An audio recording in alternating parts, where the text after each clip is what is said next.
तो इतने सब्सक्राइबर की हेल्प से मैंने 25,000 तक अर्न कर लिए हैं पिछले महीने, वो भी बिना कुछ काम किए। अब कुछ लोग ये सोच रहे होंगे कि सिर्फ 25,000 कमा के मैं इतना खुश क्यों हो रहा हूँ। बट देखो, अब जिसके चैनल पे लाखों व्यूज़ आ रहे हैं और बहुत बड़ा चैनल है, तो उसके लिए 25,000 बहुत छोटी अमाउंट है। बट मेरे लिए as a new small creator, मेरे लिए 25,000 बहुत बड़ी अमाउंट है यार। और ये मिडिल क्लास फैमिली का बंदा ही सोच सकता है कि उसके लिए 25,000 कितनी बड़ी अमाउंट होती है। And I am proud of that. अब जो वीडियो का मेन क्वेश्चन था, उसका आंसर मैंने वीडियो के स्टार्टिंग में दे दिया। तो अब बाकी वीडियो में क्या बताऊंगा? ये बताऊंगा कि ये चीज़ मैंने कैसे की है और आप लोग भी कैसे कर सकते हो मुझसे इंस्पायर होकर या मुझे सीख के। और अगर इसके लिए कोई अलग वीडियो चाहिए होगी, वो भी मुझे बताओगे, मैं उसके लिए भी बना दूंगा। तो उसके लिए तुम्हें बहुत ज़रूरी काम करना होगा। जानते हो क्या? चैनल को सब्सक्राइब कर लो। तो पहले थोड़ी बैक स्टोरी बताता हूँ ताकि सारी चीज़ें क्लियर हो जाए और कोई कंफ्यूजन ना रहे। मैं 2025 में मेरा कॉलेज खत्म हो गया एंड जस्ट उसके 1 महीने बाद मैंने ये यूट्यूब चैनल अपना ओपन किया। एंड जैसा कि मैंने इस वीडियो में बताया था कि मैं कॉलेज टाइम से ही फ्रीलांसिंग कर रहा था, और जब ऐसे ही मेरे यूट्यूब चैनल पे 40 से भी लगभग कम सब्सक्राइबर्स कंप्लीट हुए थे, मैंने इतने ही सब्सक्राइबर की हेल्प से 80,000 से ज़्यादा अर्न किया था, बट फ्रीलांसिंग के थ्रू। एंड ये ईजी बिल्कुल भी नहीं था। इसी कंप्लीट स्टोरी मैंने इस वीडियो में बताई है, जाके देख लेना।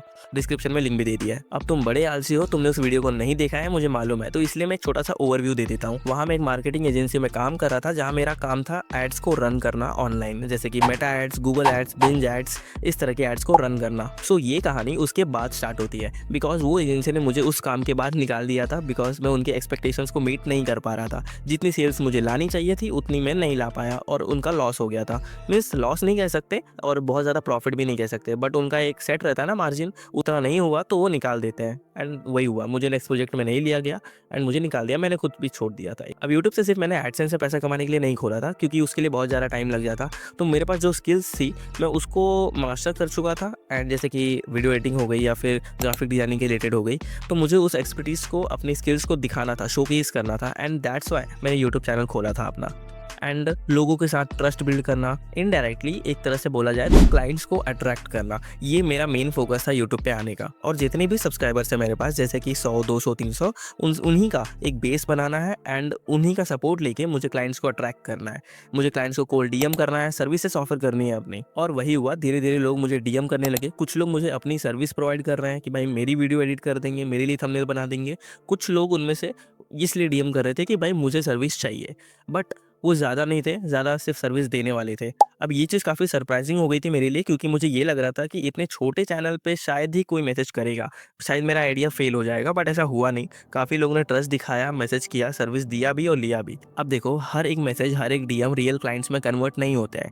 कुछ लोग आएंगे, प्राइस पूछेंगे, सर्विस पूछेंगे, फिर चले जाएंगे, घोस्ट कर देंगे। बट ऐसा सबके साथ होता है, कॉमन है ये चीज़, हर फ्रीलांसर के साथ ये चीज़ होती ही है, दैट्स इट। बट अगर तुम कंसिस्टेंट हो, प्रॉपरली मैसेजेस कर रहे हो, डीएम कर रहे हो, कोल्ड डीएम कर रहे हो लोगों को, तो एक दो प्रॉपर क्लाइंट्स तुम्हें उनमें से निकल के आ ही जाते हैं, तो तुम्हें मिल जाएंगे। एंड वही मेरे साथ हुआ, मुझे 2 क्लाइंट ऐसे लॉन्ग टर्म के लिए मिल गए एंड मेरे साथ काम करने के लिए रेडी हो गए। बट यहाँ एक इंपॉर्टेंट चीज़ है जो तुम्हें समझनी पड़ेगी, कभी भी सब्सक्राइबर्स को लिमिट नहीं बनाना है। मतलब चाहे तुम्हारे 500 सब्सक्राइबर हो, चाहे तुम्हारे 5 लाख सब्सक्राइबर हो, अब क्लाइंट को इससे मतलब नहीं है। क्लाइंट को सिर्फ इससे मतलब है कि उसको जो सर्विस चाहिए तुमसे, वो तुम प्रॉपरली उसे दे पाओगे या नहीं दे पाओगे, तुम्हें सिर्फ उस पर ध्यान रखना है। तो ये जो क्लाइंट्स थे, मैंने उन्हें वीडियो एडिटिंग की सर्विस ऑफर की थी मेरी तरफ से, बट एज अ क्लाइंट उन्हें क्या चाहिए? पोर्टफोलियो।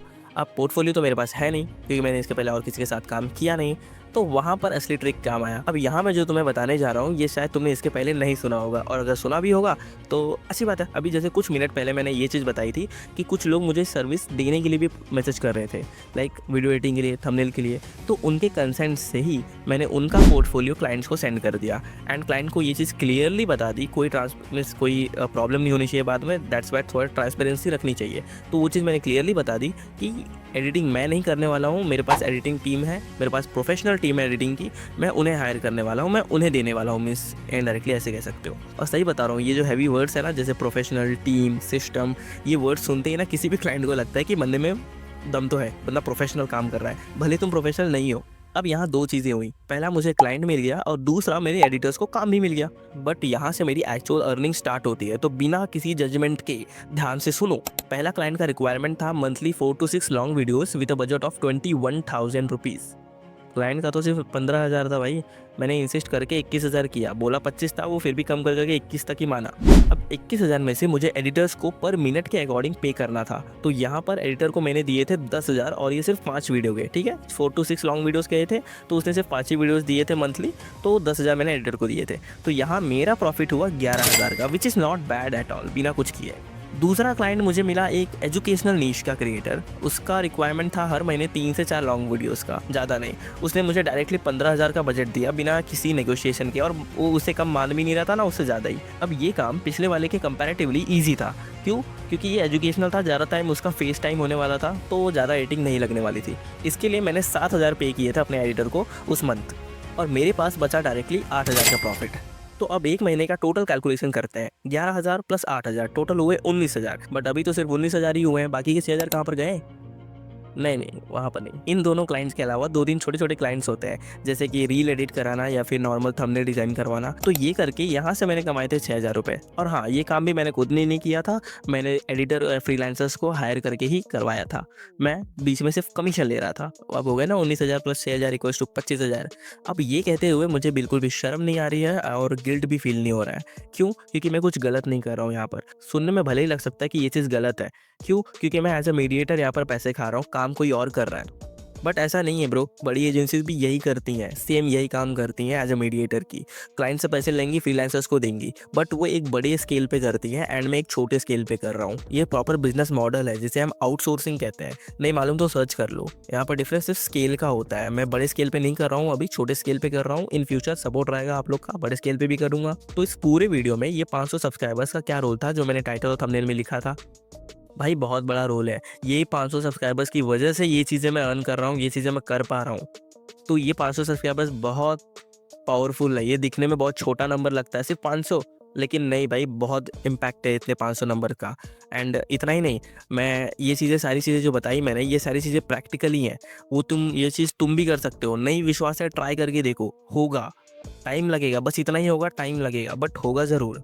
तो आई होप वीडियो अच्छी लगी होगी, और फाइनली यही कहना चाहूँगा कि भाई देखो, स्किल के साथ साथ ना वीडियोस भी क्रिएट करो। बहुत पोटेंशियल है वीडियो क्रिएट करने में या कंटेंट क्रिएशन में। जस्ट क्रिएट करो और अपने स्किल्स को क्या बोलते हैं, शोकेस करो लोगों के सामने। That's it. एंड डीमोटिवेट नहीं होना है, सबसे बड़ी बात यही है। और एक बात, thank you so much once again उन सारे सब्सक्राइबर्स को जिन्होंने मुझे यहाँ तक पहुँचने में हेल्प की है, एंड उन सबको भी जो ये वीडियो देख रहे हैं। So if you like the video then subscribe कर लो यार।